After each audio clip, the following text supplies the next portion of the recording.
Okay, ഇപ്പോൾ minister നമുക്കൊപ്പം ചേരുന്നുണ്ട്. മിനിസ്റ്റർ കെ രാജൻ, ചില വിവരങ്ങൾ നമുക്ക് ഈ മുണ്ടക്കൈ ഗ്രാമത്തിൽ നിന്നും കിട്ടുന്നുണ്ട്. നമുക്ക് ഏറ്റവും ഒടുവിൽ കൊടുക്കാൻ കഴിയുന്ന വിവരങ്ങൾ എന്താണ്? പ്രേക്ഷകരെ അറിയിക്കേണ്ടത് എന്താണ്? അല്ല, മുണ്ടക്കൈ ആ പ്രദേശത്ത് നിന്ന് നമുക്ക് ഒരു പഞ്ചായത്ത് മെമ്പർ ഉൾപ്പെടെയുള്ള ആളുകളുമായി ഇപ്പോൾ കോണ്ടാക്ട് ചെയ്യാൻ കഴിഞ്ഞിട്ടുണ്ട്. അവിടേക്ക് NDRFന്റെ സംഘം അങ്ങോട്ട് കിടക്കാൻ പറ്റാത്ത പ്രശ്നം ഇപ്പോൾ തടികളും വടവും കെട്ടി അങ്ങോട്ട് ഒരു താൽക്കാലികമായിട്ടുള്ള യാത്രയുടെ സൗകര്യം ഒരുക്കാം എന്ന് കരുതിയാണ് ഇപ്പോൾ അവിടെ നിൽക്കുന്നത്. നമുക്ക് ഈ നേരത്ത് കിട്ടുന്ന രണ്ട് പ്രധാനപ്പെട്ട കാര്യങ്ങൾ, നമ്മൾ കുളൂരിലെ ക്യാമ്പസിൽ നിന്ന് 2 എയർഫോഴ്സിന്റെ ഹെലികോപ്റ്ററുകളും തിരിച്ചിട്ടുണ്ട്. MI-17, അതായത് 15 പേരെ വരെ ഉൾക്കൊള്ളാൻ കഴിയുന്ന MI-17 എന്ന എയർക്രാഫ്റ്റ് ഏതാണ്ട് അരമണിക്കൂർ നേരമായി കുളൂരിൽ നിന്ന് തിരിച്ചിട്ട് ഏറ്റവും അടുത്ത സമയത്ത് SKMJ സ്കൂളിൽ ഇറങ്ങാൻ വേണ്ടി കഴിയും.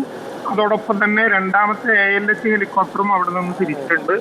അവര് 2 എയർഫോഴ്സ് ഹെലികോപ്റ്ററുകളും എത്തിക്കഴിഞ്ഞാൽ നമുക്ക് എയർ ലിഫ്റ്റിങ്ങിന്റെ സാധ്യത വളരെ കഴിയും. അതിനുവേണ്ട സജ്ജീകരണങ്ങളെല്ലാം ഇപ്പോ അവിടെ നമ്മൾ ഒരുക്കിയിട്ടുണ്ട്. മിനിസ്റ്റർ, ഞാൻ 3 സ്പോട്ടുകൾ ഒന്ന് സൂചിപ്പിക്കാം. മിനിസ്റ്റർ, ഞാനത് MLA കൈമാറിയിട്ടുണ്ട്. അതിലൊന്ന് ഇപ്പോൾ നമ്മളെ വിളിച്ചു പറഞ്ഞവര്, ഒന്ന് ഈ മുണ്ടക്കൈ സ്കൂളിന്റെ പരിസരത്ത് ഒരാൾ ചെളിയിൽ പൂണ്ട് നിൽക്കുകയാണ്. ഇപ്പോഴും കഴുത്തോളം ചെളിയിലാണ് നിൽക്കുന്നതെന്ന് പഞ്ചായത്ത് മെമ്പർ പറഞ്ഞു, രാഘവൻ. അതൊരു സ്പോട്ട്. രണ്ടാമത്തെ സ്പോട്ട് ട്രീ വാലി റിസോർട്ടിന്റെ സ്പോട്ട്, ട്രീ വാലി. മൂന്നാമത്തത് സ്പോട്ട് അവിടുത്തെ ബസ് സ്റ്റാൻഡിന്റെ പരിസരം. അവിടെ 150ഓളം ആളുകളുണ്ട് എന്നാണ് ജിതിന എന്ന സ്ത്രീ വിളിച്ചു പറഞ്ഞത്. സ്പോട്ട് നമുക്ക് ഏതാണ്ട് അവിടെ നിന്നുള്ള ലൊക്കേഷൻ നമുക്ക് ലഭ്യമായിട്ടുണ്ട്. അതിപ്പോ കൈമാറിയിട്ടുണ്ട് കളക്ടർക്ക്. ബാക്കി അരുൺ പറഞ്ഞ 2 സ്ഥലങ്ങളും ഇപ്പോൾ തന്നെ ജില്ലാ കളക്ടറുടെ നേതൃത്വത്തിലുള്ള സംഘത്തിന് NDRFന് കൈമാറാൻ പറ്റും. ഉള്ളത് അരുൺ പറഞ്ഞതിൽ നിന്ന് കൂട്ടി ഒരു പറഞ്ഞോളൂ.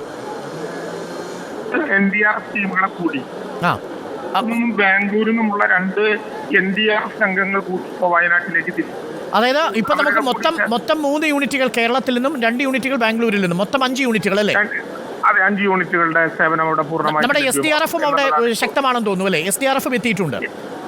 SDRF എത്തിയിട്ടുണ്ട്. ഡിഫൻസ് സെക്യൂരിറ്റി ക്രോപ്സ് ഇപ്പോൾ അങ്ങോട്ട് ഏതാണ്ട് അടുത്ത സ്ഥലത്ത് എത്തിക്കഴിഞ്ഞു.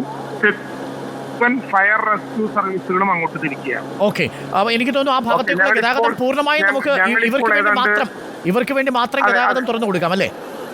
അതെ, ഞങ്ങൾ ഏതാണ്ട് 10 മിനിറ്റിനകം ഇവിടെ വന്ന് തിരുവനന്തപുരം എയർപോർട്ടിൽ നിന്ന് പ്രത്യേക എയർക്രാഫ്റ്റിൽ അങ്ങോട്ട് പുറപ്പെടും. കോഴിക്കോട്ട് ഇറങ്ങിയാൽ ഏറ്റവും വേഗത്തിൽ ഞങ്ങൾ 3 മന്ത്രിമാർ നേരെ സംഭവ സ്ഥലത്ത്. അതായത് മിനിസ്റ്റർ മുഹമ്മദ് റിയാസ്, ശ്രീ OR കേളു, താങ്കളും അല്ലേ? അതെ. ഞങ്ങൾ അപ്ഡേറ്റ് ചെയ്തുകൊണ്ടിരിക്കാം. താങ്കൾ എത്തിയാൽ ഞങ്ങൾക്കും ഒന്ന് അപ്ഡേഷൻസ് നൽകുക. ധാരാളം പ്രേക്ഷകർ വിളിക്കുന്നുണ്ട്. ഇപ്പോൾ ഒരു കാര്യം കൂടി മിനിസ്റ്റർ, ഇപ്പോൾ PV അൻവർ MLA വിളിച്ചിരുന്നു. പോത്തുകൽ ഭാഗത്ത് ഒരു കോളനിയിൽ 10ഓളം മൃതദേഹങ്ങളുണ്ട് എന്നാണ് പഞ്ചായത്ത് മെമ്പർ പറഞ്ഞിരിക്കുന്നത്. മിനിസ്റ്റർ അതും ശ്രദ്ധിക്കുമെന്നാണ് ഞാൻ കരുതുന്നത്. മിനിസ്റ്റർ അത് ശ്രദ്ധിച്ചിട്ടുണ്ട്. നമ്മൾ പറഞ്ഞ 3 പ്രധാനപ്പെട്ട സ്പോട്ടുകൾ ഒരിക്കൽ കൂടി രക്ഷാപ്രവർത്തനം നടത്തുന്നവരുടെ പ്രത്യേക ശ്രദ്ധയ്ക്ക്. ഈ മുണ്ടക്കൈ സ്കൂളിൻ്റെ പരിസരത്ത് ചെളിയിൽ പുതഞ്ഞു നിൽക്കുന്ന ഒരാളുണ്ട്. അദ്ദേഹത്തെ രക്ഷിക്കണമെന്ന് പഞ്ചായത്ത് മെമ്പർ വിളിച്ചു പറയുന്നു. സ്വാഭാവികമായും രക്ഷാദൗത്യത്തിന് ഒരു പ്രധാനപ്പെട്ട സ്പോട്ട് അതാണ്.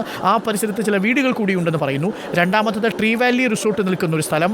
ആ ഭാഗത്ത് 100ഓളം പേർ കുടുങ്ങിക്കിടക്കുന്നു. മൂന്നാമത്തെ ഒരു പ്രധാനപ്പെട്ട സ്ഥലം മുണ്ടക്കൈയിലെ ബസ് സ്റ്റാൻഡിൻ്റെ പരിസരത്താണ്. അവിടെയും ആളുകൾ കുടുങ്ങിക്കിടക്കുന്നു. ഏറ്റവും ഒടുവിൽ വരുന്ന വിവരമനുസരിച്ച് 5 NDRFന്റെ യൂണിറ്റുകളാണ് ഇപ്പോൾ സംഭവ സ്ഥലത്തേക്കുള്ളത്. ഒരു യൂണിറ്റ് ഇപ്പോൾ സംഭവ സ്ഥലത്തുണ്ട്. ഇപ്പോൾ മിനിസ്റ്റർ നേരത്തെ PV അൻവർ MLA കൂടി വിളിച്ചിരുന്നു. ഈ പോത്തുകൽ ഭാഗത്തൊരു കോളനിയിൽ 7ഓളം മൃതദേഹങ്ങളുണ്ട്. പക്ഷേ പുഴ മറികടന്ന് പോകാൻ കഴിയുന്നില്ല എന്ന് പറഞ്ഞു. അവിടെ കൂടി ഒന്ന് ശ്രദ്ധിക്കുമല്ലോ അല്ലേ? പോത്തുകൽ ഭാഗത്ത് അവിടേക്ക് ഇപ്പോൾ അൻവർ MLA മാത്രമല്ല, നമ്മുടെ റവന്യൂ സംഘമാകെ അങ്ങോട്ട് തിരിച്ചിട്ടുണ്ട്. അവിടുത്തെ ഫയർഫോഴ്സും ആ പൊസിഷനിലേക്ക് പോയിട്ടുണ്ട്. ചാലിയാർ പുഴയിലെ മൃതദേഹങ്ങളെ സംബന്ധിച്ചിട്ടുള്ള വിവരം നമുക്ക് ലഭ്യമാണ്. അതുകൂടി പ്രത്യേകമായി മലപ്പുറം കേന്ദ്രീകരിച്ച് കൊണ്ടുള്ള സംഘം അങ്ങോട്ട് പോകും. Thank you minister. Thanks a lot.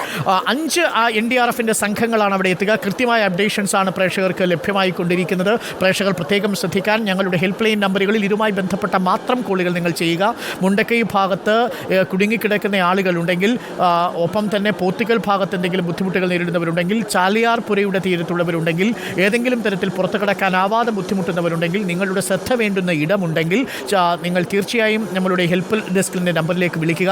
അത് മിനിസ്റ്ററിലേക്കും ഒപ്പം തന്നെ ജില്ലാ അധികാരികളിലേക്കും MLA യിലേക്കും റെസ്ക്യൂ മിഷനിലേക്കും ഒപ്പം റിപ്പോർട്ടർ വാർത്താ സംഘത്തിൻ്റെ പ്രാദേശിക സംഘത്തിനും ഞങ്ങൾ കൈമാറും.